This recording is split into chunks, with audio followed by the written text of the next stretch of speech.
வணக்கம் நண்பர்களே, முக்கிய செய்திகளை இந்த பதிவில் பார்க்க போகிறோம். நேற்றுலேருந்து மறுபடியும் எதிர்க்கட்சிகள் பார்த்தீங்கன்னா அமெரிக்கா பாருங்க அப்படி சொல்லிருச்சு இப்படி சொல்லிருச்சு அப்படின்னு சொல்லிட்டு கதறிக்கு இருக்காங்க. பின்னணி என்னன்னா, சர்வதேச மத சுதந்திரத்திற்கான அமெரிக்க ஆணையம் USCIRF அப்படிங்கிற ஆணையம் ஒரு ரிப்போர்ட்டை வெளியிட்டிருக்காங்க. அந்த ரிப்போர்ட்டில் RSSஐ தடை செய்யணும் அப்படின்னு வலியுறுத்தியிருக்காங்க. இது ஒன்று போதாதா? திமுக, காங்கிரஸ் போன்ற இந்தி கூட்டணிக்கு இந்த ஒரு வரி பத்தாதா? அமெரிக்க ஆணையமே சொல்லிட்டாங்க பாருங்க அப்படின்னு சொல்லிட்டு நேற்றுலேருந்து இப்போ வரைக்கும் கோரஸாக பாட்டு பாடிக்கிருக்காங்க. ஒரே ஒரு வரியை மட்டும்தான் படித்து பார்த்துருப்பாங்க போல. அதுக்கு கீழே RSSக்கு எதிராக மட்டும் இவங்க அறிக்கை கொடுக்கல. நம்மளுடைய உளவு அமைப்பு, நம்ம நாட்டுடைய பாதுகாப்புக்காக ஏற்படுத்தப்பட்டது தான் ரிசர்ச் அண்ட் அனாலிசிஸ் விங்கு, ரா அப்படின்னு நம்ம சொல்லுவோம்ல, அந்த ராவுக்கு எதிராகவும் அறிக்கையில் குறிப்பிட்டிருக்காங்க. RSSக்கு எதிரான ஒரு வரி வந்துச்சுன்னா எப்படி செலிப்ரேட் பண்ணீங்க? இப்போது நம்மளுடைய ராவுக்கு எதிராகவும் எழுதியிருக்காங்க இந்த USCIRF அப்படிங்கிற அமைப்பு. இந்த அமைப்பை பற்றி ஆய்வு செஞ்சு பார்க்கும்போது அமெரிக்காவுடைய இந்த நான் தான் பெரிய ஆளு அப்படிங்கிற இந்த மனப்பான்மை இருக்குல்ல, இந்த மனப்பான்மைக்கு அடிபணியாத பல உலக நாடுகள் இருக்குது. அதில் நம்பர் 1 வரிசையில் நம்ம இந்தியா இருக்குது. அமெரிக்காக்காரன் தான் சொல்லிக்கிருக்கான், ரஷ்யா கிட்ட இருந்து இந்தியா கச்சா எண்ணெயை வாங்க மாட்டோம்னு சொல்லிட்டாங்கன்னு அமெரிக்காக்காரன் தான் சொல்கிறான் இப்போ வரைக்கும். அது ட்ரம்ப்புடைய ஃபேஸ் வேல்யூ கெட்டு போயிடக்கூடாது அப்படிங்கிறதுக்காக ட்ராமா போட்டுக்கிருக்கானுங்க. ஆனால் இந்தியா எந்த இடத்துலையும் ரஷ்யா கிட்ட இருந்து கச்சா எண்ணெயை நாங்கள் வாங்குறதை குறைக்க போகிறோம் அப்படின்னும் கச்சா எண்ணெயை வாங்குறதை நிறுத்த போகிறோம் அப்படின்னு ஒரு வார்த்தை கூட இந்தியா இப்போ வரைக்கும் சொல்லலை. ஏன்னா இந்தியாவுடைய மிக சிறந்த நட்பு நாடு ரஷ்யா. அமெரிக்காவுக்காக ரஷ்யாவுடைய நட்பை மோடி டெஃபினட்டாக எடுத்துக்க மாட்டார். அதனால் அமெரிக்காவுடைய நான் தான் பெரிய ஆளு அப்படிங்கிற மனப்பான்மைக்கு அடிப்பணியாத பல உலக நாடுகள் இருக்குது. அதில் நம்பர் 1 பிளேஸில் இந்தியா தான் இருக்குது. அப்படிப்பட்ட இந்தியா மேலே ஏதாவது ஒரு குழப்பத்தை உண்டாக்கணும் அப்படின்னு ஒரு பக்கத்து நல்லவே மாதிரி நடிக்கிறது, இன்னொரு பக்கத்து இந்தியாவுக்குள்ள குழப்பத்தை ஏற்படுத்துறதுக்கு இது மாதிரி ஏதாவது ஒரு விஷயத்தை பரப்பி விடுறது, இது அமெரிக்கா தொடர்ந்து பண்ணுறாங்க. அதனால தான் அமெரிக்க ஆணையம் RSSக்கு எதிராகவும் ரா அமைப்புக்கு எதிராகவும் இப்போ அவங்களுடைய இந்த அறிக்கையில் குறிப்பிட்டிருக்காங்க அமெரிக்க ஆணையம்.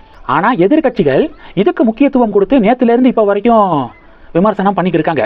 என்னையை கேட்டால் எந்த இடத்துல ராவுக்கு எதிராக இவங்க வார்த்தைகளை பயன்படுத்தினாங்களோ அப்போவே நம்ம வண்டியில் போய்க்கு இருக்கும்போது திடீர்னு காக்காப்பி மேலே விழுந்துருச்சுன்னா டக்குன்னு ஒரு பேப்பர் எடுத்து தொடச்சி தூக்கி போடுவோம்ல, அது மாதிரியான பேப்பராக தான் இந்த அறிக்கையை நம்ம பார்க்கணும் அப்படின்னு சொல்லிட்டு ரெண்டாவது டாபிக் போகலாம். ரெண்டாவது, தமிழகத்தில் எலெக்ஷன் டேட்டை எலெக்ஷன் கமிஷன் அறிவிச்சிட்டாங்க. அது சம்மந்தப்பட்ட செய்திகளை தான் நம்ம தொடர்ந்து பார்த்துக்கிருக்கோம். தேர்தலை முன்னிட்டு தமிழகத்தில் பரவலாக திமுக உடன்பிறப்புகள் ஒரு போஸ்டரை ஒட்டி வச்சுருக்காங்க. என்ன போஸ்டர்னா, NDA வெர்சஸ் தமிழ்நாடு அப்படின்னு சொல்லிட்டு போஸ்டர் ஒட்டப்பட்டிருக்கு. அதாவது திமுகவுடைய கூட்டணி தமிழ்நாடாம், பாஜகவுடைய கூட்டணி NDAவாம். இப்படி போஸ்டர் ஒட்டியிருக்காங்க. அதான் பாஜக சொல்கிறாங்க, திமுக தான் தமிழ்நாடு அப்படிங்கிற ஒரு எண்ணம், ஒரு நினப்பு திமுகவினர்களுக்கு இருக்குது. சமீபத்தில் பிரதமர் மோடி புலம்பெயர்ந்த தொழிலாளர்கள் திமுகவினர்களால் துன்புறுத்தப்படுறாங்க அப்படின்னு ஒரு கேம்பெயினில் பேசினார். திமுக காரங்களுக்கு எதிராக தான் மோடி பேசினார்.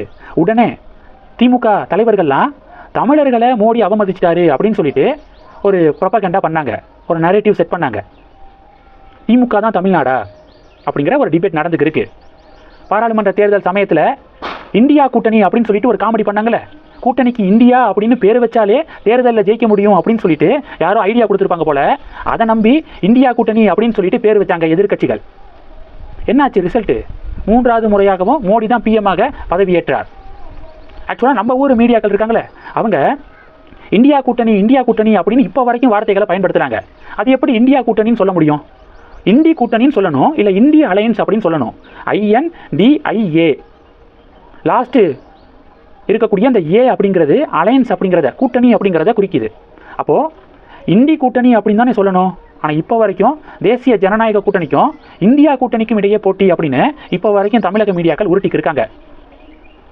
அதே மாதிரி எப்படி NDA வெர்சஸ் இந்தியா அப்படின்னு சொல்லி ஒரு பஞ்சாயத்து பண்ணி தேர்தலில் மண்ணை கவுனாங்களோ இந்தி கூட்டணி, அதே மாதிரி NDA வெர்சஸ் தமிழ்நாடு அப்படின்னு திமுக உருட்டி தேர்தலில் மண்ணை கவுவாங்க பாருங்க அப்படின்னு பாஜக பதிலடி கொடுக்குறாங்க. இது 2.